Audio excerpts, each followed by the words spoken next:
Hello everyone, this is your maths teacher and today we are going to continue exercise 1.3 question number 5.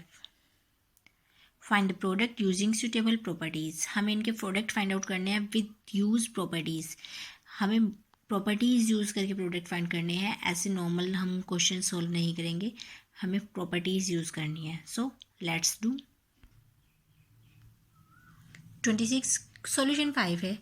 A part 26 minus 48 plus 48 multiply by minus 36. So we can do. हम ध्यान से देख सकते हैं 48 दोनों में common है. Multiply and multiply का प्रोडक्ट ये हो रहे हैं. हमारे क्या है -48 और -48 दोनों में क्या है सेम टर्म है, तो वी टेक -48 कॉमन एंड जो हमें रिमेनिंग बचा है वो ब्रैकेट यूज़ करेंगे. 26 प्लस है ना, प्लस -36, फिर ब्रैकेट क्लोज करेंगे. इस ये प्रॉपर्टी कौन सी है, डिस्ट्रीब्यूटिव प्रॉपर्टी. फिर -48 and plus 26 plus minus -36 solve करेंगे. 26 फर्स्ट यू नो दैट कि हमें ब्रैकेट्स यूज सॉल्व करने होते हैं फर्स्टली. तो 26 minus 36 we get -10 and multiply by -48 -10 is 480. Minus minus plus. Second part 8 multiply by 53 multiply by 125. So हम grouping कर लेंगे किसी भी दो टर्म्स की. आप 8 की 53 से कर सकते हैं या फिर 8 की 125 से कर सकते हैं. फर्स्ट हमने कर ली 8 इंटू 53 इंटू -125. एसोसिएटिव प्रॉपर्टी करेंगे grouping any time any numbers and we get same. जो आंसर होगा वो सेम आएगा. आप इसकी मल्टीप्लाई इससे करेंगे या फिर इसकी इससे करेंगे, आपका आंसर सेम आएगा. ठीक है, तो 8 की 53 से मल्टीप्लाई की वी गेट 424 एंड माइनस 125. फिर 125 की 424 से मल्टीप्लाई करेंगे तो we get -53,000.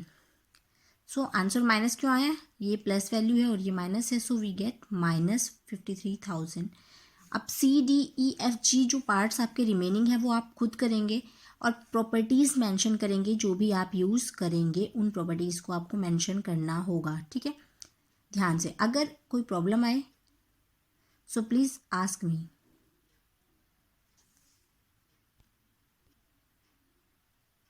Question number 6.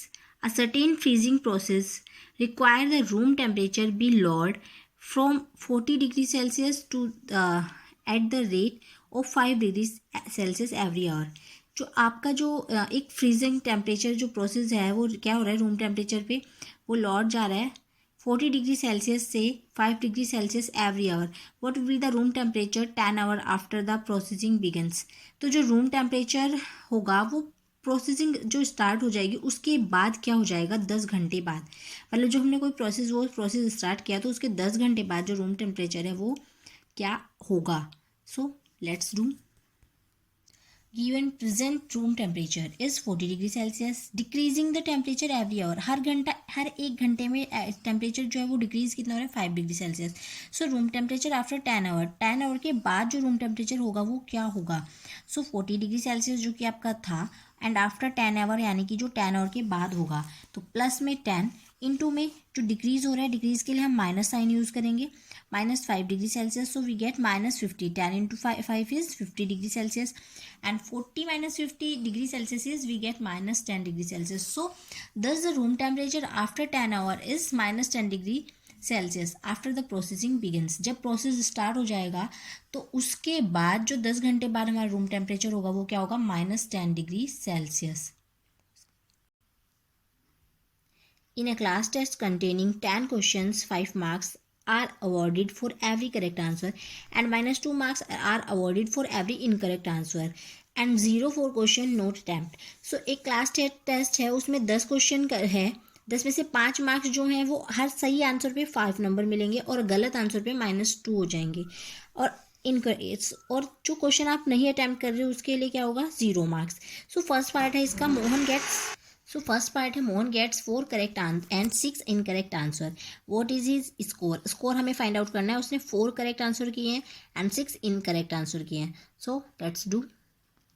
Mohan gets marks for 4 correct questions. 4 correct question किए और करेक्ट क्वेश्चन पे हमें एक करेक्ट पे कितने मार्क्स मिल रहे थे, 5. So we multiply by 4 multiply 5, so we get 520 he gets marks for 6 incorrect question. Incorrect question पे उसे कितने मिल रहे हैं? -2। तो 6 multiply by -2 is -12। 6 2 12 -12। Therefore total square of Mohan, total score क्या होगा मोहन का? 4 multiply by 5 plus 6 multiply by -2, so we get 8। So Mohan gets total जो मार्क्स हैं वो कितने होंगे? 8 मार्क्स क्लास टेस्ट में। पार्ट सेकेंड है, ध्यान से समझ लीजिएगा, करना आपको खुद है। Reshma gets 5 correct answer and 5 incorrect answer, what is his score? So Reshma ने क्या किया? 5 करेक्ट आंसर किए, सो हम क्या करेंगे? 5 मल्टीप्लाई बाय 5 करेक्ट आंसर के लिए और 5 multiply by -2 of incorrect answer के लिए। सो आप टोटल स्कोर फाइंड आउट कर लेंगे। Hina gets 2 correct and 5 incorrect answer out of 7 question. See attempts, what is her score? उसने 7 क्वेश्चन अटैम्प्ट किए हैं और 3 उसने अटैम्प्ट नहीं किए हैं, तो 3 के लिए 0 मार्क्स आएंगे। 7 में से उसने 5 इनकरेक्ट आंसर दिए हैं और 2 करेक्ट आंसर दिए। 2 के लिए हम 2 से मल्टीप्लाई करेंगे 5 की और 5 से मल्टीप्लाई किसकी करेंगे? -2 की। देन टोटल आप फाइंड आउट कर लेंगे। Now question number 8, a cement company earned a profit of ₹8 per bag of white cement sold as a loss of ₹5 per bag of grey cement sold। सो ध्यान से देखना है क्वेश्चन में, cement company जो है वो अर्न कर रही है प्रॉफिट, 8 रुपये का प्रॉफिट अर्न कर रही है एक वाइट सीमेंट के सेल पर, और जो लॉस है वो 5 रुपीज़ का लॉस कर रही है ग्रे वाइट जो ग्रे सीमेंट है उसको सोल्ड करने पे। तो हमें ध्यान से देखना है। नेक्स्ट क्वेश्चन फर्स्ट हम करेंगे A part. The company sells 3000 bags of white cement. 3000 उसने वाइट सीमेंट के बैग दिए और 5000 bags of grey cement in a month. एक मंथ में उसने 5000 ग्रे सीमेंट के लिए। व्हाट इज इट्स प्रॉफिट और लॉस? अब हमें फाइंड आउट करना है उसे प्रॉफिट हुआ है या लॉस, और हुआ है तो कितना हुआ है। Given profit of 1 bag of white cement ₹8 and loss of 1 bag of grey cement ₹5. So first part, profit or on selling 3,000 bags. Part A, profit on selling 3,000 bags of white cement. 3000 पे हमें 8 rupees का profit मिल रहा है, सो 3000 multiply by 8 is 24,000। Loss of selling 5000 bags of grey cement. Grey cement पे हमें 5 rupees का loss मिल रहा है एक बैग पर। सो 5 बैग पर कितने 5000 बैग्स पर कितना होगा? 25,000 का लॉस। सो प्रॉफिट और लॉस हम करेंगे कंपेयर। प्रॉफिट कंपेयर किया, प्रॉफिट हमारा कितना, सो हम कंपेयर करेंगे प्रॉफिट और लॉस। प्रॉफिट हमारा है 24,000, लॉस हमारा है 25,000। सो कंपेयरिंग में हमारा क्या है? लॉस ग्रेटर आया है। सो क्या होगा हमारा this total? So his total loss on selling the grey cement bags. जो टोटल लॉस हुआ है ग्रे सीमेंट बैग्स का, लॉस माइनस प्रॉफिट हम फाइंड आउट करेंगे। 1000 रुपीज़ का लॉस हुआ है। He has lost of ₹1000 on selling the grey cement bag. Part second है, what is the number of white cement bag it must sell to have neither profit nor loss if the number of grey cement bags sold is 64,000 bags. So please do yourself and find and try this question. इसको try करना है and इसको solution को, ये question आपको solve करने हैं, ठीक है? तो ध्यान से इसको सॉल्व कर लेना। आई थिंक आपके पास बुक नहीं होगी मैथ्स की, तो प्लीज़ ये क्वेश्चन यहीं से नोट डाउन करके सॉल्व कर लेना। Replace the blank with an integers to make its true statement. इनको ट्रू स्टेटमेंट बनाना है। So -3 multiply by which number भी मल्टीप्लाई बाय -3 वी गेट 27। 3 9 से 27 होता है ना, ध्यान से देना, ये +27 है। सो हमें माइनस के 9 लेना होगा।